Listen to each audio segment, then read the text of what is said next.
My heart just dropped because it was just so unexpected.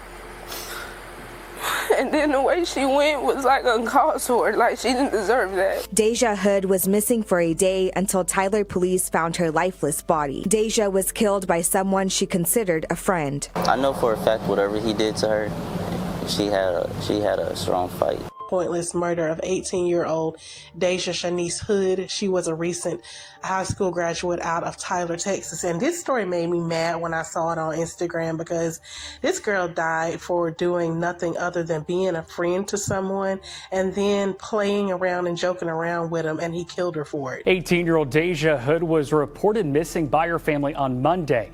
Yesterday, her body was found in a creek behind the Holly Tree apartment complex where her suspected killer was living. Investigators say she was killed by someone she considered a friend.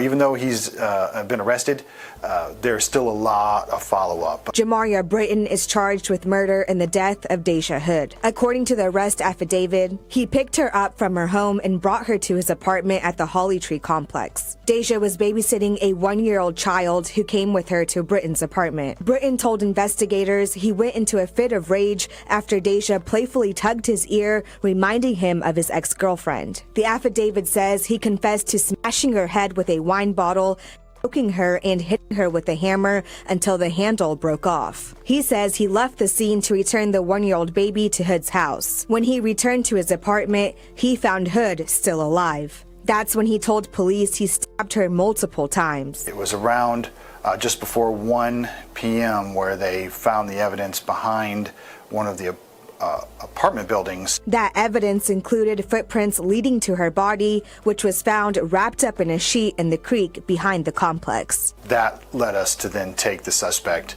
to the police department where he was interviewed and ultimately an arrest warrant was issued. Investigators say they also found evidence in Britton's car matching evidence recovered near Deja's body. It's a very a traumatic thing that happened, and our thoughts and prayers go out to the family. Sarah Evans says they weren't just best friends, but they were more like sisters. She says Deja Hood was the most positive, genuine soul that will be missed by everyone. A best friend's worst nightmare. But it really just hurt my heart. It did. It hurt my heart that she had to sit there and suffer. Sarah Evans still feels like she's in a dream after hearing reports of her best friend Deja Hood murdered on Tuesday. I've been making it. I just been asleep. Because every time I'm up, I think about it. I think about it every second of the day. She doesn't want Deja to just be seen as a victim of violence, but wants the world to know the girl she's known since high school. She's like a mom. She has a mom mentality, like 100%.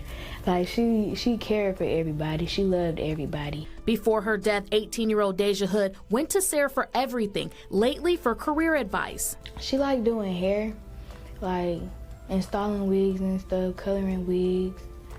And she likes trying different stuff. The relationship was effortless with good moments. Both girls planning to move and live in a big city like Houston one day. Dreams cut short in the hands of someone else. He didn't only hurt her, he hurt a lot of people. He hurt a lot of people. Deja's character and heart leaving a hole in Sarah's. She had good intentions. She had only positive intentions on everybody. At one point, Deja couldn't imagine life without Sarah as she gets ready to go to the Navy. She was just like, she don't know what she's gonna do. She don't know who she's gonna talk to. And she was just really gonna miss me and stuff. Now Sarah has to map out life without her best friend. So once the police got Britton back to the station and started questioning him, he eventually broke down and admitted to killing Deja, and he gave them a play-by-play as to what happened once they made it back to his apartment. So he says that on Monday night, he picked Deja up from her house. She was babysitting this 1-year-old, so she brought the 1-year-old along with her, and they went back to his apartment because apparently he was moving and Deja was going to help him pack for the move.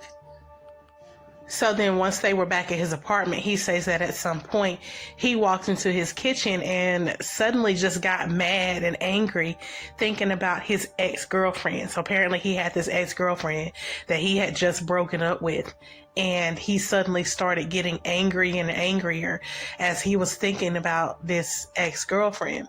And he says that Deja walked over to him and playfully tugged him on the ear, which is apparently something that his ex-girlfriend used to do all the time.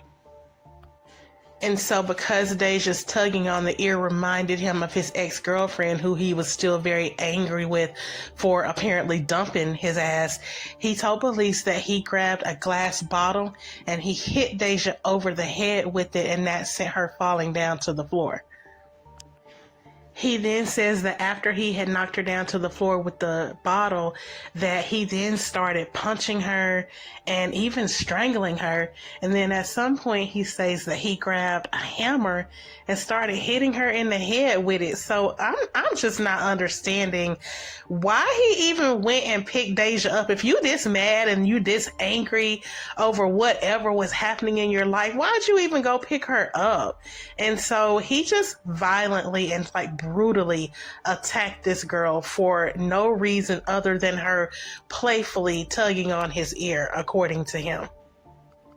So now, in typical fashion, he says that after he snapped and realized that he had seriously hurt, that he contemplated committing suicide himself. So he says that at first he tried to stab himself. That didn't work, so he went and he grabbed this gun, which surprisingly he had just purchased the gun the day before.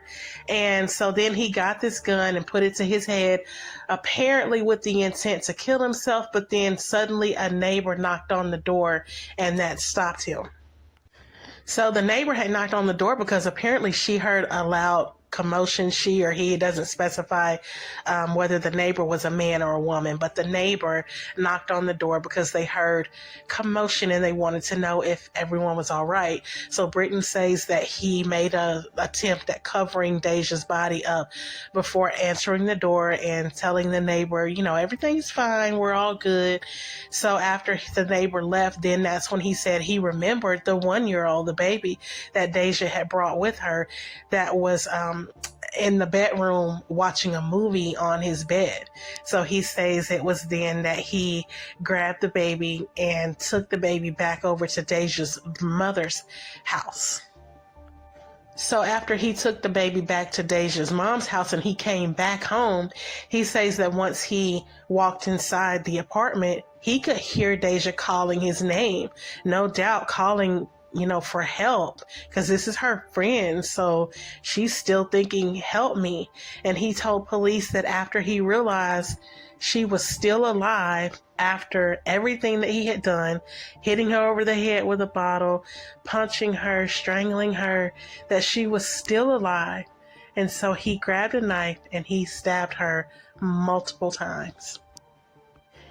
He then says that he grabbed some blankets or bags or whatever. He wrapped her body in it and taped it all up.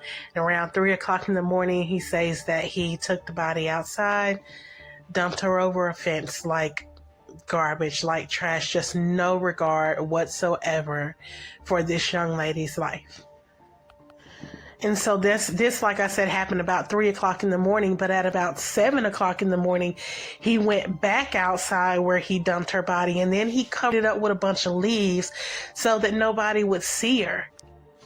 So Britton's initial statement, he told investigators that while Deja was at his apartment, that she went outside to go talk to someone in a black pickup, and she came back in and told him that she was going to be leaving.